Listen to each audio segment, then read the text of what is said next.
مکتب تشیع سے امتیازی سلوک جو کیا جا رہا ہے اس سلسلے میں ہے۔ جیسا کہ آپ جانتے ہیں کہ محرم الحرام نواسہ رسول امام حسین علیہ السلام اور ان کے جانثار اہل بیت و اصحاب کی اس لازوال قربانی کی یاد کا مہینہ ہے جس کے باعث حق و باطل میں دائمی حد فاصل قائم ہوئی اور دین محمدی کو دائمی بقا حاصل ہو گئی۔ امام حسین علیہ السلام کسی ایک مکتب و مسلک کے نہیں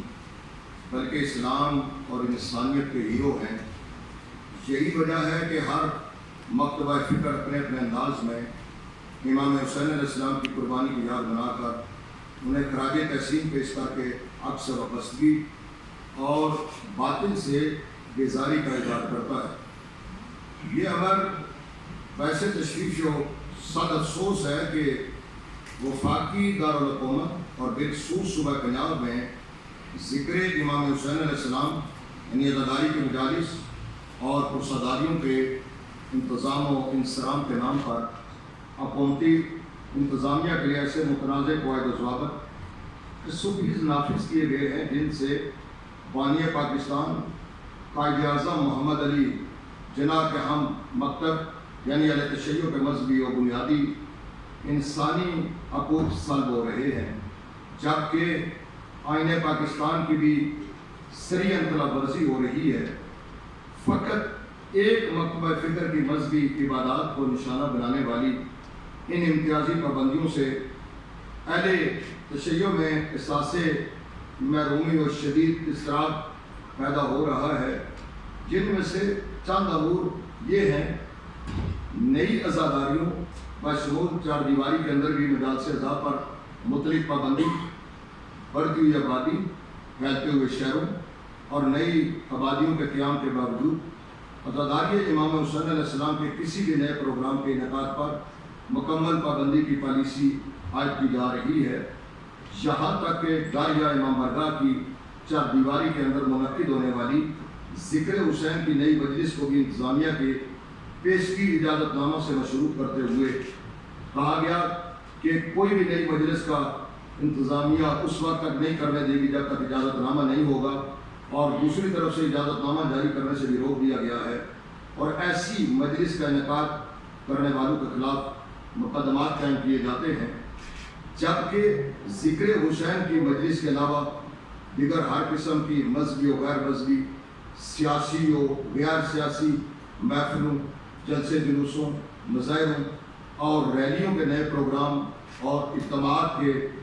انعقاد کے لیے ایسی کوئی پابندی نہیں ہے۔ یہ امر بھی قابل توجہ ہے کہ لاہور ہائی کورٹ کی جانب سے بھی متعدد فیصلوں میں عزاداری پر عائد کردہ مطلق پابندی کی پالیسی 130 کو آئین پاکستان سے انحراف قرار دیا جا چکا ہے، لیکن یہ پابندیاں اب بھی عائد ہیں۔ دوسرا یہ کہ عزاداری کے سرکاری شیڈول یعنی ریکارڈ کے اندر موجود غلطیوں کی عدم درستی، متعدد مقامات پر عزاداری کی قدیم روایتی مجالس و جلوس کو بھی انتظامیہ نے اپنے سرکاری ریکارڈ یعنی شیڈول میں شامل نہیں کیا، اور اب شیڈول کی غلطیوں کو درست کرنے کے بجائے سالہ سال سے جاری روایتی مجالس و جلوس کو بھی نیا پروگرام قرار دے کر ان کے خلاف پولیس کریک ڈاؤن کیا جا رہا ہے۔ بانیان کو پولیس کے ذریعے ہراساں کیا جا رہا ہے، ان کے خلاف بے جا مقدمات قائم کیے جا رہے ہیں، جبکہ دیگر تمام مکاتب فکر کے مذہبی پروگرام کسی قسم کے سرکاری شیڈول، ریکارڈ یا روایت کے پابند نہیں ہیں، اور کسی سے پوچھا نہیں جاتا کہ تمہاری محفل، جلسہ یا جلوس پہلے بھی ہوتا تھا یا نہیں۔ تیسرا، علماء ذاکرین پر ناروا ذرعی پابندیاں اور عزاداروں پر بے جا مقدمات۔ محرم سے فقط چند روز قبل مختلف اضلاع کے اندر اشتعال انگیزی روکنے کے نام پر پرامن علماء ذاکرین پر بھی پابندیاں عائد کر دی جاتی ہیں، جن کے باعث کئی علاقوں میں مجالس عزا کے پہلے سے طے شدہ شیڈول پوری طرح متاثر ہو جاتے ہیں، جبکہ بے گناہ علماء ذاکرین کے پاس حکومتی انتظامیہ کو اپنی وضاحت دینے یا فیصلے کے خلاف اپیل کرنے کا وقت بھی نہیں بچتا۔ یہ بھی یاد رہے کہ پابندی کا یہ طریقہ کار مجموعی طور پر صرف محرم الحرام میں مجالس حسین کو ہی متاثر کرنے کا باعث بنتا ہے۔ اس کے بعد شیعہ مساجد اور امام برگاہوں کے قیام پر غیر اعلانیہ پابندی، یہ امر بھی تواتر سے دیکھنے میں آیا ہے کہ شیعہ مساجد اور امام برگاہوں کے قیام پر بھی ایک غیر اعلانیہ پابندی عائد ہے۔ انتظامیہ کی جانب سے اہل تشیع کو اپنی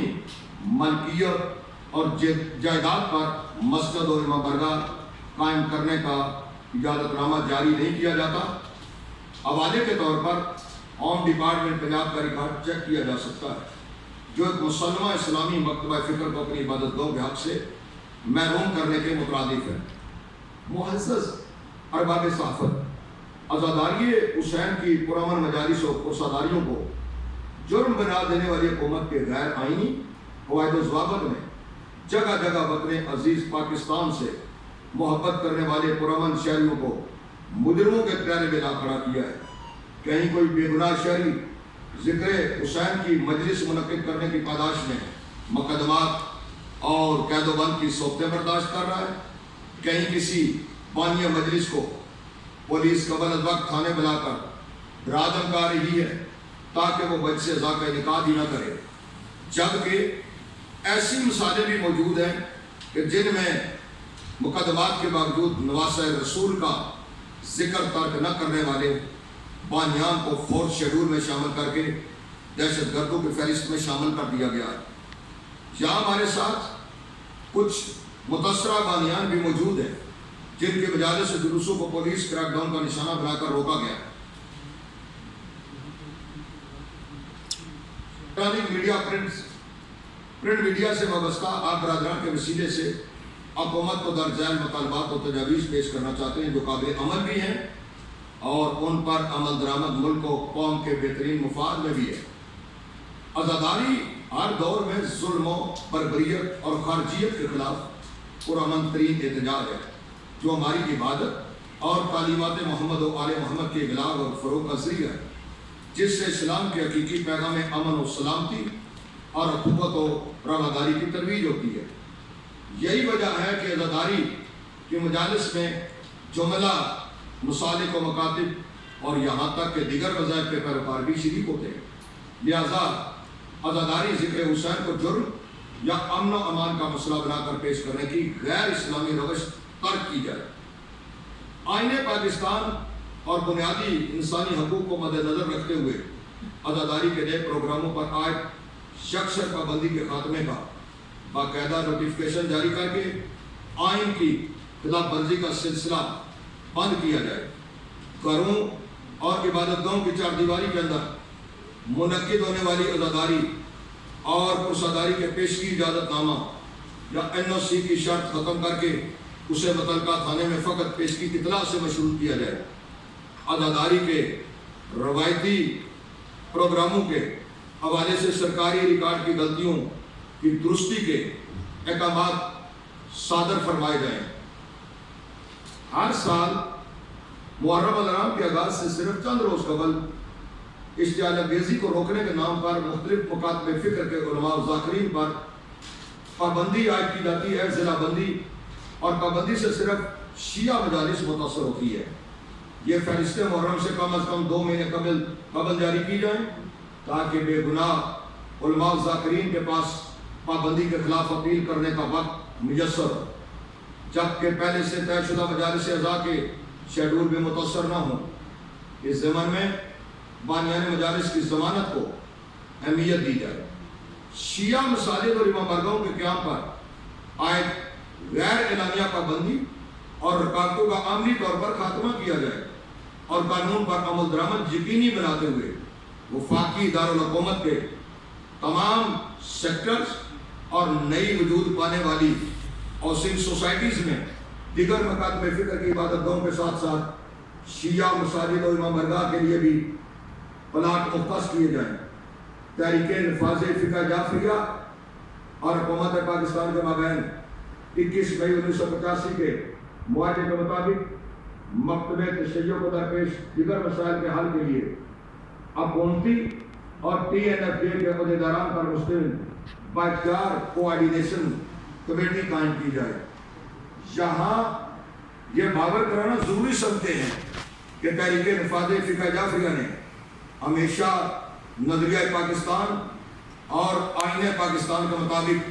تمام مکاتب فکر کے حقوق کی یکساں ادائیگی کی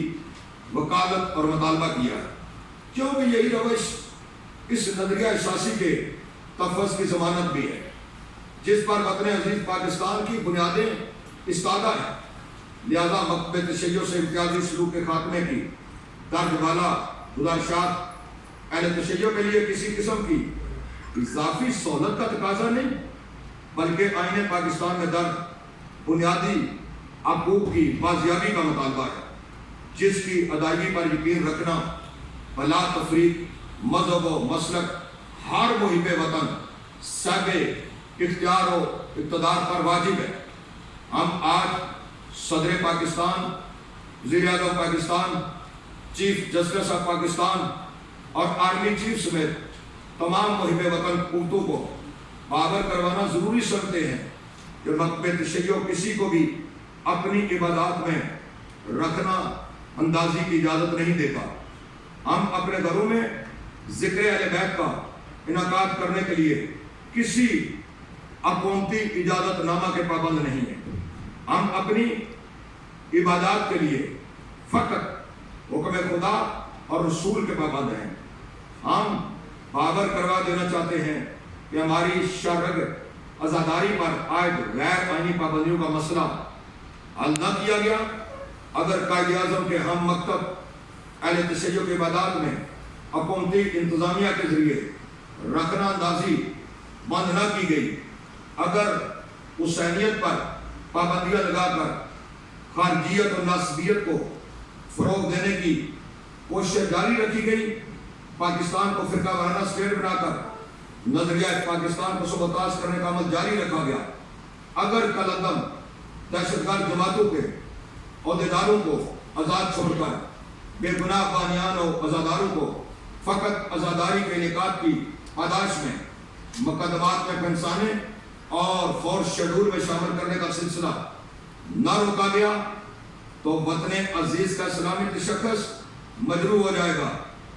میرے دیش سے رحمت خداوندی کا سایہ ہٹا لیا جائے گا، پاکستان کے دفاع کا ضامن جذبہ شوق شہادت مفقود ہو جائے گا اور انتشار و اشتراک کی ایسی آگ بھڑک اٹھے گی جسے بجھانا ممکن نہ رہے گا۔ لہذا ہم اہل حکومت سے کہتے ہیں کہ اب بھی وقت ہے، ہوش کے ناخن دیں، گزشتہ ادوار کے غیر آئینی اقدامات کا بوجھ اٹھانے کی بجائے اصلاح کا راستہ اختیار کیا جائے اور غیر اسلامی، غیر انسانی، غیر آئینی، غیر اخلاقی اور غیر قانونی پابندیوں کا فی الفور خاتمہ کیا جائے۔ تحریک نفاذ فقہ جعفریہ اصلاح احوال کے لیے ہر اقدام کی مکمل تائید اور حمایت کرے گی۔ خداوند عالم وطن عزیز پاکستان کو اندرونی اور بیرونی سازشوں سے محفوظ رکھے اور اہل اقتدار کو دانشمندانہ اقدامات کی توفیق برآمد فرمائے۔ بہت شکریہ۔